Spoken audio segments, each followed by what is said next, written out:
qartë figurën e Adem Demaçit?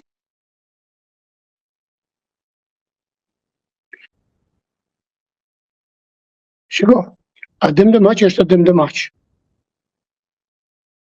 Me apo pa ushtrinë qeverimtare, Adem Demaçi është Adem Demaçi. Ai që është, ai që ka qenë dhe ka ikur me gjithë portretin e vet ose e ka lënë, e ka stampuar në historinë kombëtare dhe mbetet i veçantë.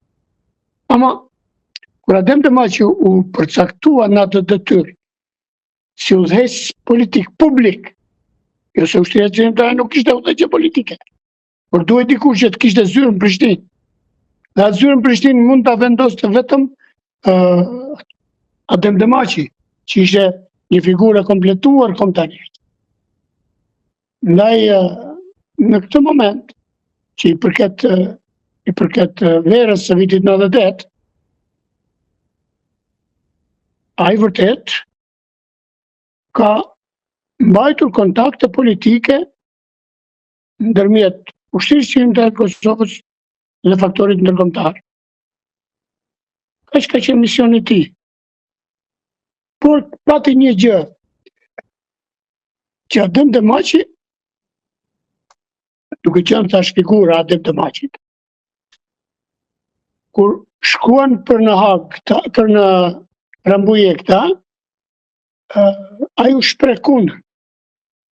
Nuk ishte dakord që të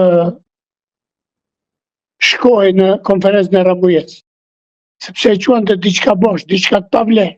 Pra ishte me atë që thot Rubini, o pavarësi o vdekje gjithë.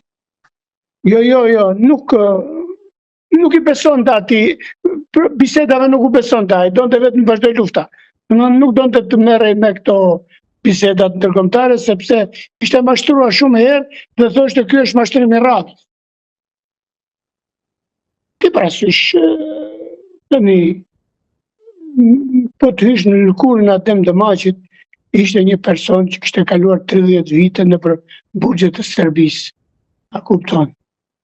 Është vështirë një njeri i tillë t'ia fitosh besimin.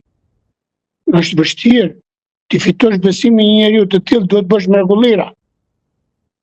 Ndaj edhe ai nuk ishte shumë besimtar në drejtim të mbajtjes së fjalës nga strukturat e faktorit ndërkombëtar.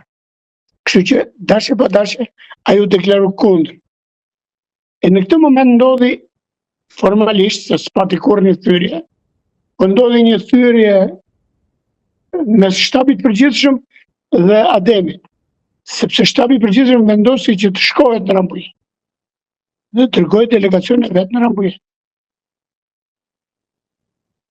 Në këto kushte, Ademi mbeti, si thuash, jashtë kësaj loje. Por djemt nuk e lanë jashtë lojës, edhe ashimi as të tjerë. Në mënyrë të vazhdueshme ata ja tërhoqën mendimin për të qenë edhe ai pjesë e këtij zhvillimi. Se ishte me vlerë dhe me interes që edhe ai të ishte pjesë e këtij zhvillimi.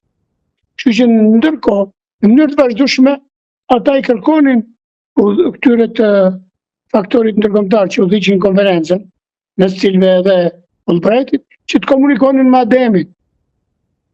Sepse Ademin e kishin udhëheqës politik publik dhe donin t'ja merrin mendimin, ta kishin miratimin, e të tjera si këto. Ashtu sikurse u kërkua që të bisedohet me komandantët e zonave. Po pikërisht e kjo do ju pyesja tani që aq fuqishëm pas kanë qenë që komandonte baza dhe jo qendra, edhe si thoshte Rubini, por ju vetëm dua atë mendimin tuaj, ju si keni njohur komandantët e zonave? Jo, unë puna parë kam njohur vetë. Unë kam qenë një komandant. Komandant divizioni,